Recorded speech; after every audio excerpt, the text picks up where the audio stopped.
Bengkel kita kan memang kat kampung tu. Tapi kan ada KWSP, ada SOKSO, ada AL, ada Trip Company, Family Day. Lepas tu apa lagi? Ada commission. Pendapatan pun daripada RM1,700 sampai RM3,000. Kalau pandai buat memang sampai RM4,000. Ya, betul. Tak bohong. Kerja pun kadang-kadang banyak, kadang-kadang relax. Relax macam ni lah. Tak ada kereta, relax lah. Pak, yang pegang kamera pun relax lah. Tak buat apa-apa tu. Dia senyum-senyum je ketawa-ketawa. Baik, tolong bang elemen belakang tu jatuh nanti. Ha? Paling best kan? Bos baik, bos selalu belanja minum, bos selalu belanja makan. Lagi apa lah?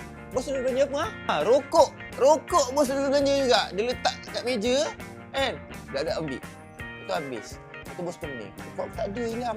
Sebenarnya aku nak bagi tahu jawatan kosong. Mekanik, kerani, storekeeper, marketing. 4 tu memang tengah kosong sekarang ni. Kau tak nak kerja ke? Minta lah kerja tu.